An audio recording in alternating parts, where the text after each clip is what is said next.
Le morning, les GG, tout sur les dessus de l'actu. Les grandes gueules. Parler beaucoup, manger l'argent, voyager beaucoup seulement.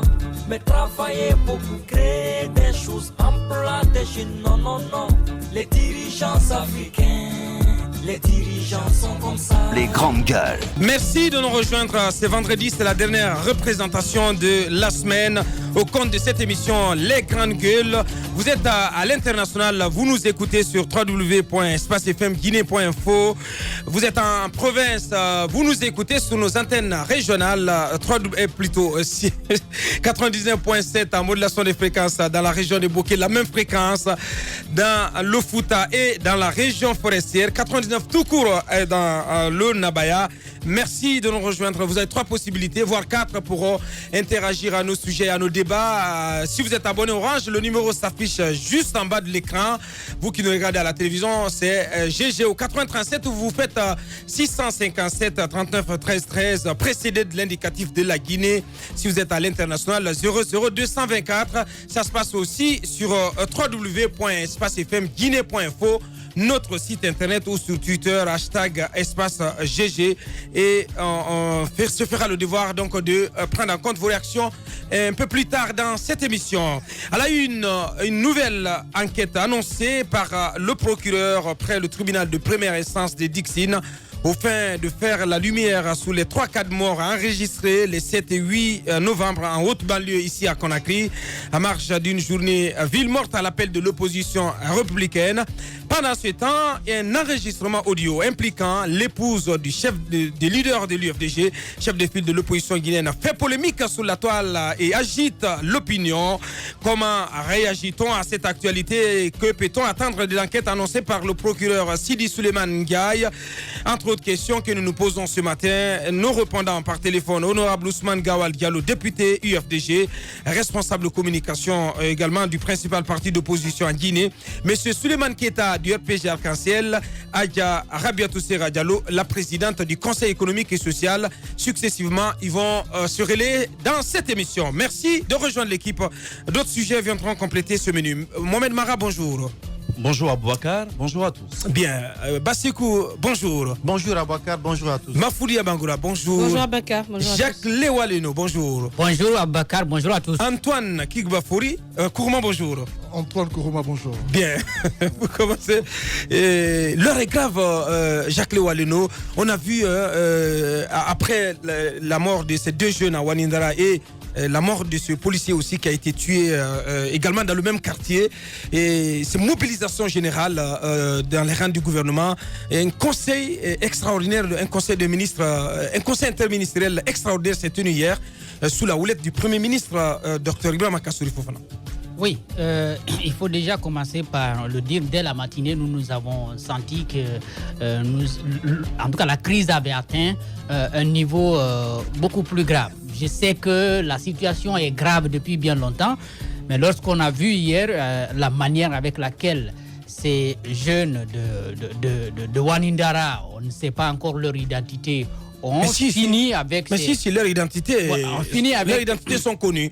Et ça a même été confirmé par le procureur. D'accord. Voilà. Alors, c'est important de le préciser. D'accord. De toutes les façons, ce ne sont que pour l'instant des présumés, comme on le dit, mais si déjà il y a des travaux qui ont été faits, qui ont été accélérés, qui ont permis, n'est-ce pas, de les identifier, il faut se frotter les mains, espérer que la justice aille jusqu'au bout. Mais encore une fois, comme on le disait hier et même quelques jours plus tôt, ce n'est pas seulement la mort du policier qui devrait susciter cette vague d'indignation, qui devrait susciter, si vous voulez, cette mobilisation générale de la part du gouvernement, mais également des autorités. Quelle que soit l'appréhension qu'on a, quelle que soit l'interprétation qu'on peut donner aux morts qu'on est en train d'enregistrer sur l'axe Le Prince, je pense que ce sont des morts et on doit se mobiliser de la même manière que ce soit pour un policier ou pour un civil. Parce que c'est seulement de cette manière-là qu'on peut finir avec ce qui est en train de se passer. On parle de complicité, on parle également des gens qui profitent, on parle de délinquants, du grand banditisme même. Pour tout ça, il faut un travail sérieux de la part de la justice, de la part du procureur que nous avons pour, n'est-ce pas, enclencher des enquêtes qui peuvent nous permettre, n'est-ce pas, de connaître la lumière sur les faits. Maintenant, il faut noter qu'hier, il y a eu une mobilisation, il ne faut pas l'oublier, du côté d'abord du camp Al-Mamissa Mori-Touré, mais également d'Ignace Dir, où se trouvait le brigadier chef Bakary Camara. Il y a eu le chef d'état-major général des armées, également le directeur général de la police, et qui sont venus là pour constater les faits, pour constater, n'est-ce pas, les blessures, finalement, le policier a succombé. Ouais. Le brigadier Bakary Camara. Bakary Camara. Ouais. Moi, j'ai souligné quelque chose, peut-être que je suis naïf, je ne comprends pas très bien le fonctionnement de la police, en tout cas en matière de maintien d'ordre. On s'est dit que peut-être ce policier, il a manqué de soutien de la part de ses amis, parce qu'il n'était pas seul. Il suffit seulement, quand vous venez dans les opérations de maintien d'ordre, actuellement sur l'axe Le Prince, je crois, tout gendarme le sait, tout policier le sait, c'est une zone dangereuse. Donc, je ne comprends pas pourquoi il n'y a pas eu de communion, d'action collective. Des ceintures de sécurité autour de lui. Une ceinture de sécurité de la part des policiers qui étaient avec lui. Parce que si tout le monde s'était mobilisé là, je crois que peut-être on aurait eu plusieurs blessés parmi les policiers, mais on n'allait pas avoir un cadavre sous la main. Bien. Mais j'ai comme l'impression que ce policier, il a été abandonné par ses collègues. Déjà, ce qui est arrivé, c'est condamnable. C'est pas parce qu'il a été abandonné qu'il devrait être tué. Ouais. Mais je me dis que ses collègues auraient pu lui apporter soutien pour ne pas quand même le laisser seul avec ces jeunes qui sont déterminés, là il faut le comprendre désormais, à donner la mort à tout homme uniforme. Merci Jacques. Et sur les précisions données par le procureur, il faut rappeler ici, le procureur annonce que les événements violents survenus les 7 et 8 novembre 2018 dans le quartier de Ouanindra, à la suite de l'appel à la ville morte de l'opposition, ont entraîné la mort de Mamadou Bella Baldé, Mamadou Alimou Ba et du brigadier Bakary Camara. Les corps des victimes ont été déposés au service de médecine légale de l'hôpital national Ignace Dine afin de déterminer les véritables causes du décès. Et donc, communiqué signé du procureur Sidi Souleymane Ndiaye. Ce que Jacques relevait tantôt, de part et d'autre, on l'a constaté. C'est comme si, depuis ces cas de mort, toute l'opinion d'un seul coup prend conscience de la gravité de la situation. Antoine Kourouma, vous avez vu l'opposition annuler sa marche d'hier et appeler à un deuil national, un deuil quand même, un deuil de 5 jours. Et du côté du gouvernement, on se sent extrêmement concerné. On annonce une réunion de crise tout à l'heure à la présidence de la République et au moins 4 ministres vont faire une communication dans la soirée, Antoine. Donc c'est une sorte de prise de conscience générale, Antoine. Les grandes gueules. Prise de conscience, est-ce qu'on va le dire ainsi? On a comme l'impression que enfin on a atteint un chiffre que beaucoup souhaitaient qu'on atteigne. Ouais. Le chiffre de 100. Le seuil critique. Le chiffre de 100. On l'a atteint et c'est maintenant que chacun se sent indigné. Le gouvernement surtout qui hier, comme par hasard, comme par magie, fait une réunion interministérielle extraordinaire. Ouais. Alors, j'ai vu hier Abakar Sylla à la télévision, je ne l'ai pas reconnu. Bakar Sylla qui habituellement est serein et tout cela, hier quand je l'ai vu, j'ai senti quelqu'un d'assez... il n'était pas serein dans tous les cas. Donc, je ne l'ai pas reconnu hier. Alors, à sa suite, j'ai vu le procureur de la République, Sidi Souleymane, qui était habillé, je ne veux pas qualifier son habillement, mais j'estime que sa communication d'hier... Attendez, sa communication d'hier n'avait pas lieu d'être. On ne peut pas... Attendez, on ne peut pas, à moins d'une semaine, après avoir annoncé qu'on a ouvert une enquête pour l'attaque contre le véhicule de Selou, sans qu'on ait l'issue à cela... Après avoir annoncé qu'il y a des enquêtes ouvertes par rapport à des cas de mort précédents, sans avoir de suite à cela, et qu'on vienne encore annoncer une nouvelle ouverture d'enquête. Et vous voulez qu'il fasse quoi? Vous voulez qu'il fasse quoi? Donc on ne connaîtra jamais vous voulez qu'il fasse quoi alors? C'est mieux qu'il se taise. Attendez, pas naïf.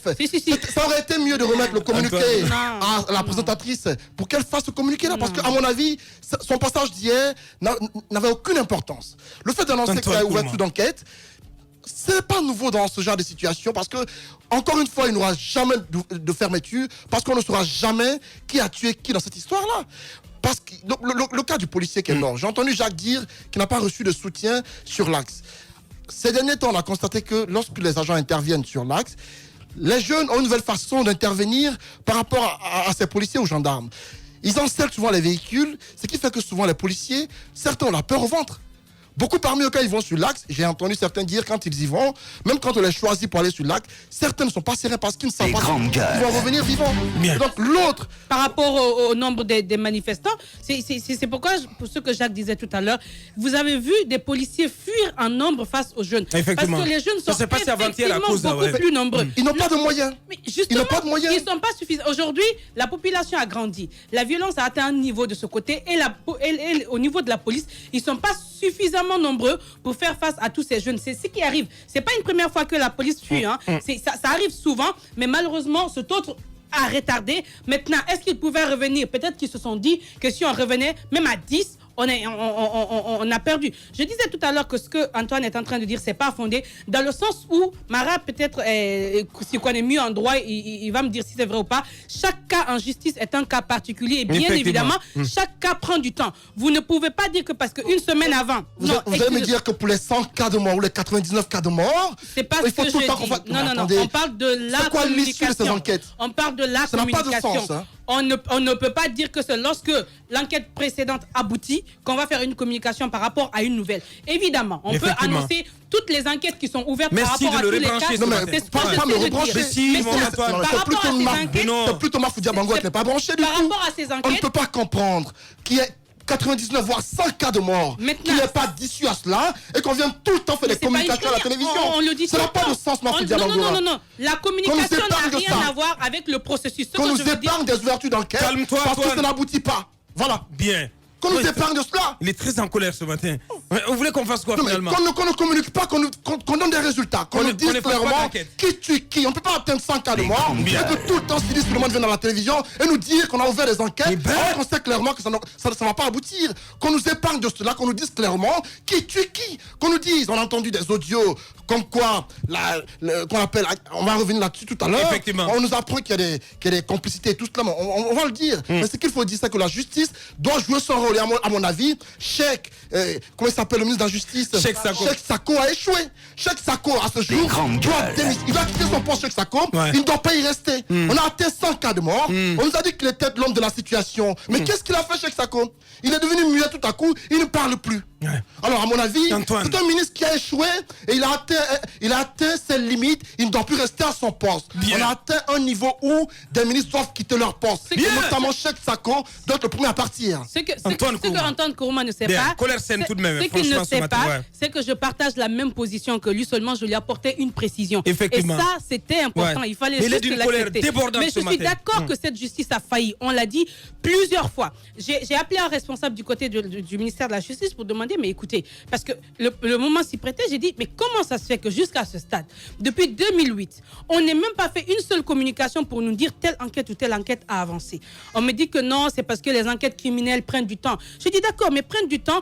On estime qu'il y a des moments où on a des éléments. Et lorsque la population a la peur au ventre, lorsqu'on se dit que la justice ne travaille pas, la moindre des choses, ce serait de montrer à cette population qu'il y a un travail qui est fait. Minime soit-il. Mais justement, vous ne communiquez pas.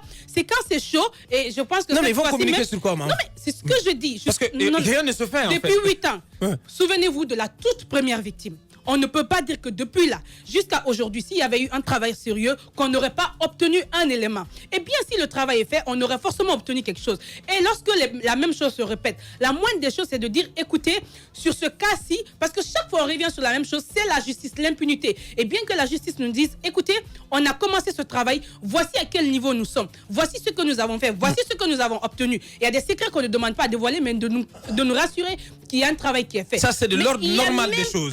Cette communication, exactement, mais il n'y a même pas cette communication. Et aujourd'hui, la justice se tait. Mais qu'est-ce que vous voulez justement à ce stade qu'elle dise après autant d'années de silence. Maintenant, pour parler de la mobilisation du gouvernement, et même de l'opposition, qui se sent concernée par cette barre fatidique qui a été il était temps. Je suis de ceux qui ne restent pas en arrière pour dire parce que ceci a été fait tout ce temps, il ne faut pas faire ceci. Non. Aujourd'hui, on a atteint un niveau critique. Donc, si le gouvernement se lève, tant mieux. Maintenant, ce qu'on souhaite dans cette mobilisation, c'est qu'on ne nous vende pas du vent. S'ils se sont levés, qu'ils se lèvent honnêtement, parce que ça, on ne blague pas avec ce qui est en train de se passer.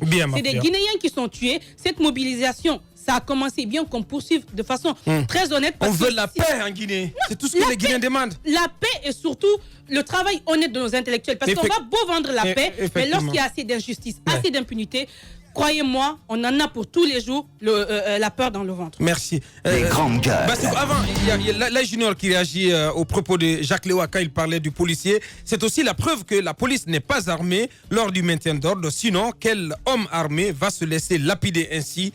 Analyser ça aussi, c'est de la Junior tout simplement. Allez-y. Écoutez, je pense qu'il faut sortir des effets d'annonce. Il y a eu tellement de crimes qui ont été commis dans ce pays. Justice n'a pas été rendue. Le procureur Sidi Suleiman Gaye, hier, il était très beau à l'antenne hier, et il était très beau sur le plateau de la RTG, dans le journal hier, quand il faisait sa communication. Mais ces effets d'annonce, à mon avis, ne suffisent pas aujourd'hui. Beaucoup d'enquêtes ont été annoncées dans ce pays, notamment les précédents crimes qui ont été commis lors des manifestations politiques, mais aussi des manifestations à caractère social dans ce pays. Effectivement. Des annonces ont été faites. Si c'est des annonces, nous en avons beaucoup consommé dans ce pays. Mais aujourd'hui, à mon avis, il est important pour la justice guinéenne d'être pragmatique. De se réveiller. De se réveiller et d'arrêter ces effets d'annonce. Quand Antoine Camara demande... Kourouma demande, le départ du ministre Cheikh Sako, je pense que plusieurs fois dans ce studio, je l'ai dit et je l'ai réitéré, que le ministre Cheikh Sako et toute son équipe, à mon avis, ne sont pas en train d'assumer leurs responsabilités devant Dieu, devant les hommes et devant leur conscience. Parce que quand le ministre de la Justice, oui, c'est mon point de vue, quand il y a des exactions, on n'a pas besoin, quand il y a des crimes qui sont commis, vous comprenez, des officiers de police judiciaire se rendent sur le terrain, interpellent, mènent des enquêtes, on prend des présumés responsables, on les met à la disposition de la justice, il est de la responsabilité des procureurs de situer les responsabilités. Les précédents cas... La question c'est qui a intérêt de cacher la vérité sur ces tueries au Guinée? Non, mais le problème à Boubacar Diallo, s'il y a eu tir à balles réelles dans les manifestations, qu'un civil soit tué, qu'un policier ou un gendarme soit atteint par balle, il est de la responsabilité de notre justice, des parquets qui sont à Conakry, de faire la lumière. Mais si on ne fait pas la lumière, après on tombe dans la délation, on tombe dans l'injustice, on tombe dans la calomnie, dans le mensonge, et c'est ce qui a l'origine. Et dans le rejet des responsabilités de part et d'autre. On se rejette les responsabilités. C'est le même scénario depuis 8 ans dans ce pays. Et c'est ce qui a l'origine des révoltes et des frustrations dans ce pays. La Guinée est un pays qui a beaucoup souffert du mensonge, de l'injustice, de la délation, de la manipulation. Mais aussi de sa classe politique et de son élite, franchement. Je pense qu'il faut sortir de tout ça aujourd'hui. Cette mobilisation du gouvernement, le gouvernement ne pouvait pas faire autrement parce qu'aujourd'hui, la Guinée est en train de vivre une situation qui ne fait pas honneur aux Guinéens, qui, à mon avis, qu'il faut, cette violence-là, il faut l'arrêter. Et on est au bord du précipice. On est au bord du précipice de ce qui est en train de passer aux acteurs politiques, aux partis politiques. Parce que ce sont les multiples violations de la loi, des accords politiques dans ce pays, de mon point de vue, qui nous ont amenés à ces situations, à ces préoccupations aujourd'hui. Le peuple de Guinée est endeuillé. C'est une victime encore de trop qu'on a enregistré hier. Et ce matin encore, on apprend que des violences encore se poursuivent du côté de Walindara. Et hier soir, selon des informations, des tirs ont été entendus du côté de Walindara où des agents de la sécurité se sont rendus dans les concessions. Sont accusés d'exactions. Voilà, d'exactions. Donc je pense qu'il faut arrêter tout ça. C'est important d'en parler, Basekou, parce que moi j'appelle ça de la violence silencieuse dont sont victimes plusieurs familles le long de l'axe. Des minorités. Non, le long de l'axe, Basekou. Parce que ce qu'on ne dit pas, c'est sur quoi on n'insiste pas assez, ce sont ces agissements de certains agents des forces de sécurité qui entrent jusque dans les concessions. Ce matin, notre confrère de Affiche de Guinée qui nous a appelé que des agents des forces de sécurité sont entrés dans sa belle famille pour tout saccager, tout mettre sens dessus-dessous. Et je pense que les téléspectateurs pourront voir les images à la télévision le soir. C'est très grave. C'est cette violence inouïe qui s'abat de manière silencieuse dans le silence sur des citoyens, la nuit et même la journée. C'est très grave. C'est ce que j'appelle, Aboubacar Diallo, de l'injustice. Parce que ce qui est en train d'être fait, depuis que ce policier a été tué, il faut dire la vérité. Donc il y a quand même un sentiment de vengeance. C'est pas possible. Non, attendez, s'il vous plaît, laissez-moi aller au bout de mes idées. S'il vous plaît. que justement, c'est ce qu'il faut éviter. Puisque les procureurs, le tribunal de première instance de Dixine a pris les devants en annonçant l'ouverture d'une enquête. Et je veux que cette enquête aille jusqu'au bout pour qu'on interpelle les auteurs et les commanditaires des 2 civils qui ont été tués par balle et du policier également qui a été tué. Il faut qu'on fasse la lumière. Il faut que ces cas-là servent d'exemple pour les Guinéens, que ces personnes-là soient interpellées devant la justice et qu'ils soient condamnés à la hauteur de leur forfaiture. Mais si on est dans les annonces, je pense qu'on n'en a pas besoin. Merci c'est trop dans ce pays. Merci. Il faut arrêter. Mohamed Mara. Je crois que on ne dit rien de nouveau dans ce studio. Effectivement. Et c'est ce qui me blesse. J'ai l'impression que semaine après semaine, année après année, nous disons les mêmes choses. Et cependant, nous ne sommes pas entendus.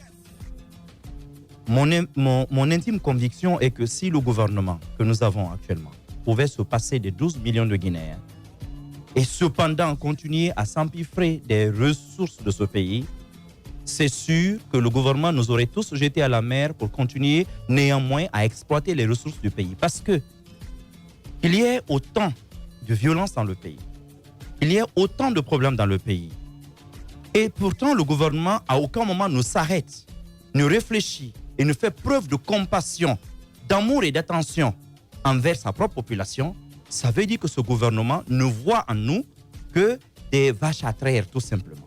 Sinon, on est moins que des riens aux yeux de nos gouvernants. Qu'est-ce qui lie un gouvernement à sa population? On vous paye des taxes, vous nous taxez, on vous donne des ressources pour faire le travail que tout le monde ne peut pas faire, et en retour, vous nous protégez. C'est le premier niveau du contrat social. Or, notre gouvernement a échoué. Rien qu'avec ça. Avec à sa tête le président de la République, qui est le chef, qui est celui-là qui chapeaute toutes les institutions. Et aujourd'hui, l'ensemble des institutions constitutionnelles de ce pays, bizarrement, sont muettes. Je me demande pourquoi nous avons l'INIDH. Pourquoi nous avons une Assemblée nationale où, attention, l'opposition continue de siéger. Aujourd'hui, moi, j'aimerais que l'opposition, que les députés de l'opposition, et même certains de la mouvance, qui ont une conscience citoyenne, qui savent qu'ils appartiennent à une population qui est aujourd'hui sous le joug sur ses propres terres, que ces députés-là disent « Merde, nous ne siégeons pas jusqu'à ce que vous puissiez rendre justice à notre population. » Que l'opposition arrête ces jérémiades. Effectivement. Vous avez des députés à l'Assemblée nationale. Commencez par dire « Merde à l'Assemblée nationale » parce que ça ne sert à rien d'y aller. Ça, c'est le premier niveau de mon analyse. Les grandes le second niveau, ce qui s'est passé à Wanindara. Moi, je suis quelqu'un qui, difficilement, on m'émeut. Mais ça m'a arraché des larmes. Ouais. Parce que j'ai vu là une image qui m'effraie de la Guinée. Ouais. Ce qui s'est passé. Attention, j'aimerais vous choquer parce que... Non, pourquoi je le dis? Si vous observez Wanindara, vous avez peur pour le devenir de la Guinée. Au moment où le gouvernement joue avec l'éducation, ça veut dire qu'on n'a même pas d'avenir. Au même moment, on ne parle plus de la grève du steak. Ce qui s'est passé à Wanindara, il y a deux choses.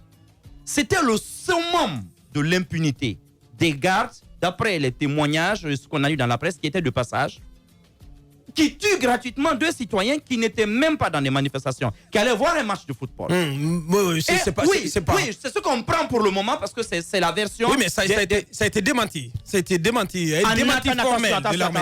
Et tout à l'heure, on va voir Aladji Sow. Oui, on va voir Aladji Sow. Attendez, je ne veux pas entrer dans cette polémique-là pour le moment. Je dis ce que les familles rapportent, ce que les... Selon RFI.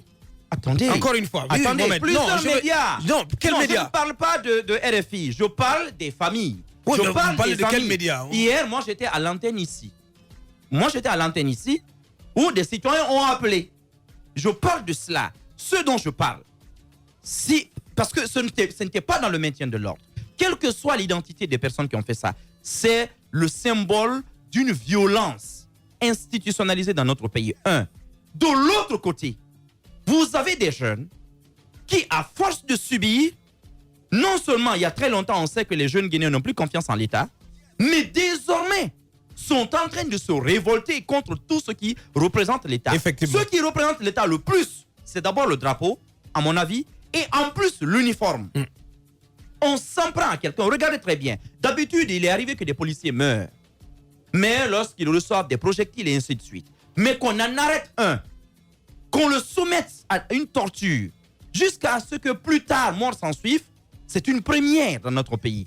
Et ça laisse voir quoi? Qu'à un moment donné, il y a une frange de la population qui se sent blessée, qui se sent réduite complètement et qui décide tout simplement de s'attaquer à l'État. Je pense qu'on est en train de franchir un cap et il faut que le gouvernement ouvre les yeux. Cette situation ne peut pas perdurer. Si on laisse la situation en l'état, j'ai peur que ce pays ne bascule. Parce qu'attention, là, on n'a même plus affaire au discours politique de M. Alpha Condé ou de M. Cellou Dalein Diallo, mais là, c'est le citoyen qui ne se sent plus chez lui, sur la terre de ses ancêtres.